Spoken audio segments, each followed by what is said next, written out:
باب الریان ایک دروازہ ہے جو صرف روزے داروں کے لیے، جن کے روزے اللہ کی بارگاہ میں پسند آ گئے، وہ دروازہ صرف ان کے لیے، وہاں پہنچ چکے ہوں گے بہت سارے اہل اللہ، بڑے بڑے مقامات والے وہاں موجود ہوں گے، پوچھیں گے تم کہاں سے آئے، کون سے راستے سے آئے؟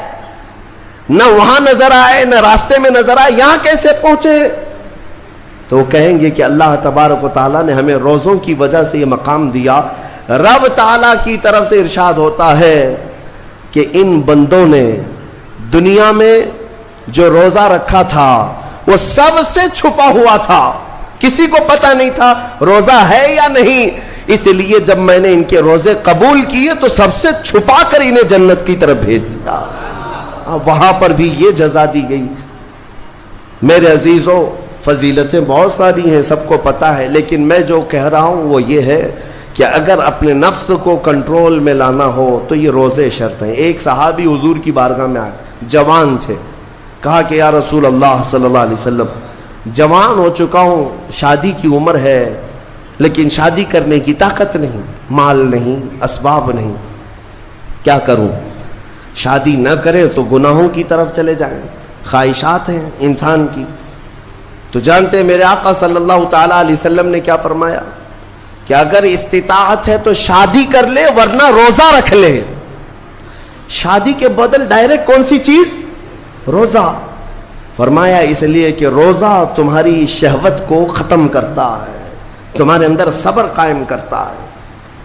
عزیزان گرامی، حدیث پاک کا یہ مفہوم میں آپ کے سامنے رکھ رہا ہوں۔ تربیت میں میرے آقا نے ان نوجوانوں سے کہا جن کی شہوت غالب ہے، جو گناہوں کی طرف زیادہ جا سکتے ہیں، ان کے لیے فرمایا گیا وہ روزہ رکھیں، کنٹرول میں رہیں گے۔ صرف رمضان کا ہی نہیں، سال میں اور بھی دنوں میں روزہ رکھو تاکہ تمہارا نفس قابو میں رہے، کنٹرول میں رہے۔ میں چند مہینے پہلے کچھ نوجوانوں کی کثرت کو دیکھ رہا تھا جو اپنے جسم کو شیڈول بنانے کے لیے، مینٹین کرنے کے لیے ڈائٹ پلان تیار کر رہے تھے۔ تو اس میں ایک بہت ہی بڑے ڈاکٹر ہیں جنہوں نے ڈائٹ پلان دیا، تو اس میں انہوں نے مینشن کیا کہ ہفتے میں ایک دن بھوکا رہنا چاہیے، صبح سے شام تک۔ وہ نان مسلم ہے۔ میں نے پوچھا تھا کہ یہ آپ کے ڈائٹ پلان میں کس لیے ہے؟ تو انہوں نے اس کی سائنٹیفک وجہ بتائی کہ ہفتے بھر میں ہم جو کچھ بھی کھاتے ہیں، کچھ ایسی چیزیں جمع ہو جاتی ہیں جن کو پگھلنے کا موقع ہی نہیں ملتا، ہم بار بار کھاتے رہتے ہیں، اس پر چیزیں جمع ہوتی رہتی ہیں۔ ایک دن ہفتے میں اگر اپنے پیٹ کو خالی چھوڑ دیا جائے تو فاسد مادے گل کر کے باہر نکل جائیں گے اور صحت ہمیشہ صحیح رہے گی۔ یہ دنیا کہہ رہی ہے۔ میرا مولا بغیر حکمت کے کوئی چیز تم پر فرض نہیں فرماتا۔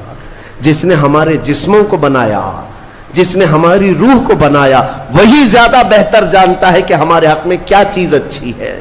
اس لیے اے میرے عزیزوں، اب ان نفس کے خلاف جو باتیں میں نے عرض کی ہیں، نوجوانوں، آج تمہارے لیے نہیں، پوری زندگی کا سب سے بڑا چیلنج ہے، سب سے بڑا چیلنج۔ جو اپنے نفس امارہ سے بچ گیا وہ صحیح سلامت دنیا سے چلا گیا، ورنہ موت کے وقت بستر پر روح نکلنے سے پہلے بھی نفس امارہ بہکاتا ہے۔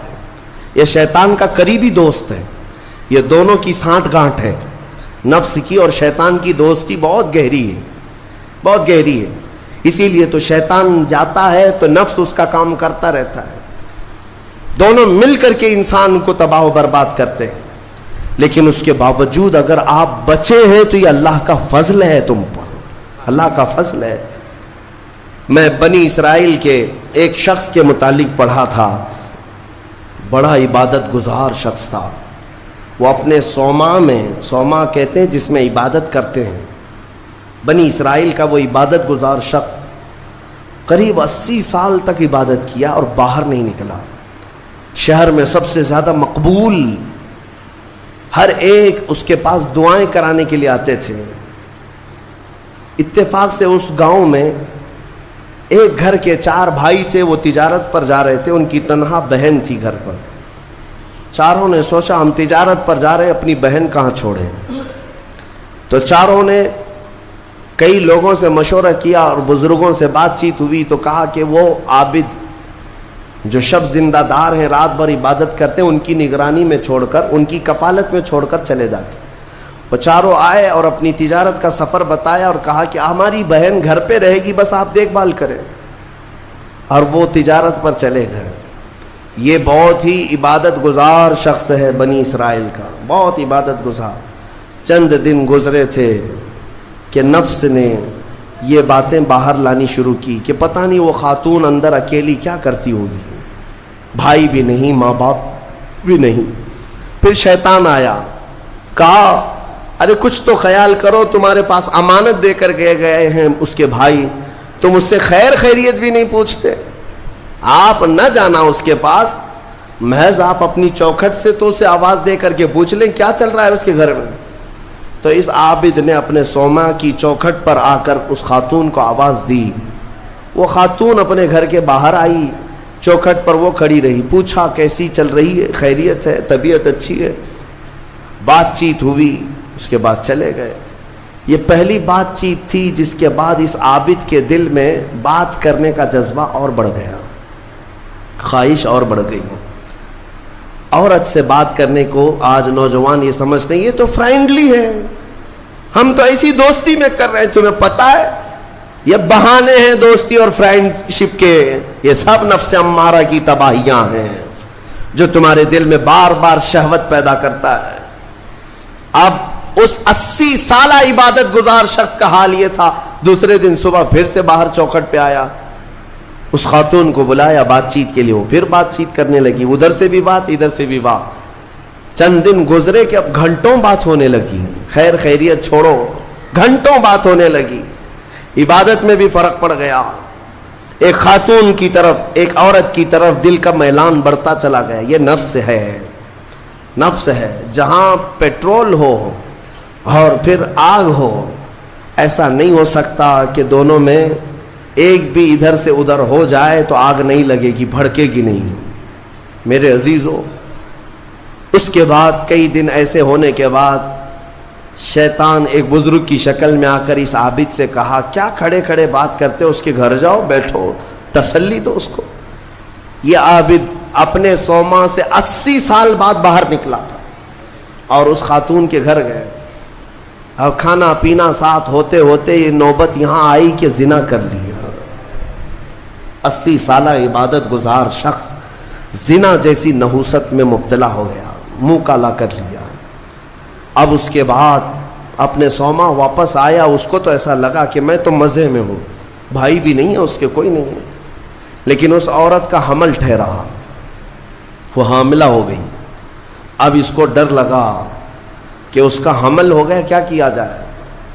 نفس بھڑکاتا رہا، شیطان بھی ساتھ دیتا رہا. شیطان آیا اور اس نے کہا کہ ایک کام کرو، اس کا گلا گھونٹ کر مار ڈالو ورنہ تمہاری بدنامی ہوگی.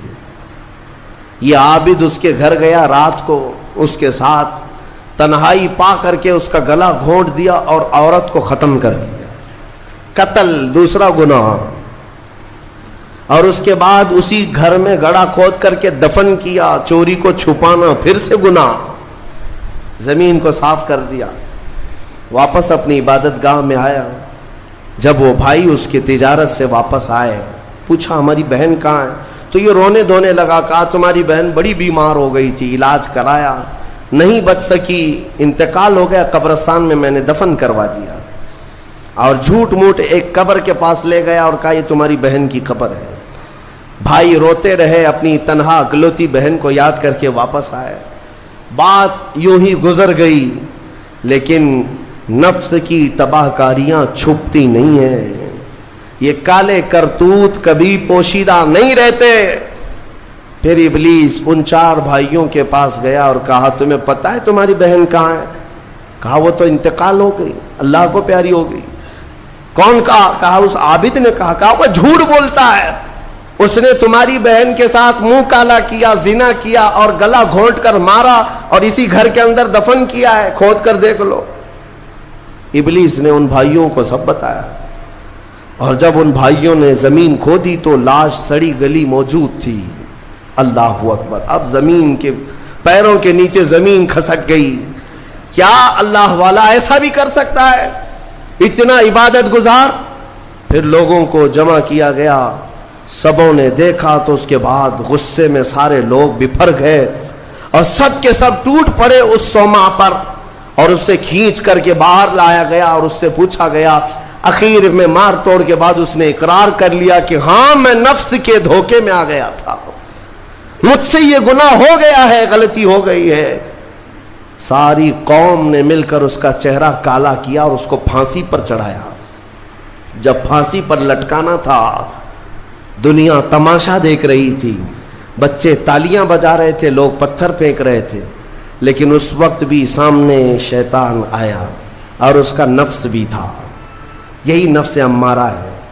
دونوں نے مل کر کے کہا کہ اے عابد، اب بھی تیری حفاظت ہو سکتی ہے، بچ جائے گا تو، اس پوری بلا سے تجھے ہم نکال لیں گے۔ اس نے پوچھا کیسے؟ کہا دیکھ تو جتنی عبادت خدا کی کیا 80 سال، اس خدا نے تجھے کچھ نہیں رکھا، اس حالت تک لے آیا، کاش تو ہماری عبادت کر لیتا، ہمیں خدا مان لیتا تو چٹکی میں تجھے نکال لیتے۔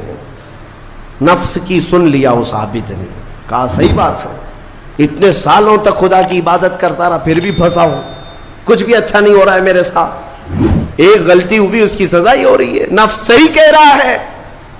اس نے اپنے نفس کی مانی اور شیطان سے کہا تو ہی میرا خدا ہے، تجھ سے میں سجدہ کروں، مجھے اس بلا سے نکال لے۔ جیسے ہی اس نے یہ کہا، شیطان تالیاں مارتا ہوا چلا کہ میرا کام مکمل ہو گیا، ادھر لوگوں نے اسے پھانسی پر چڑھا دیا۔ ابتدا آنکھوں سے شروع ہوئی، باتوں سے شروع ہوئی اور کفر پر خاتمہ ہوا۔ موت کس بات پر ہوئی؟ کفر پر موت ہوئی۔ لوگ ہلکے میں لیتے ہیں کہ یہ یوں ہی مزے کی زندگیاں ہیں۔ میرے عزیزوں، نفس سے الرٹ رہو، اس نفس نے اچھے اچھوں کا تقوی بھسم کر دیا، کئی لوگوں کی عبادتیں ضائع کر دیں، عورت کے فتنے سے، مال کے فتنے سے، حرص لالچ کے ذریعے سے اس نے ایمان کو تباہ کیا ہے۔ اور پھر میں آخر میں یہی کہتا ہوں، اس نفس کو اگر کوئی کنٹرول کر سکتا ہے تو اللہ کا یہ پیارا مہمان رمضان المبارک ہے، یہ رمضان ہے۔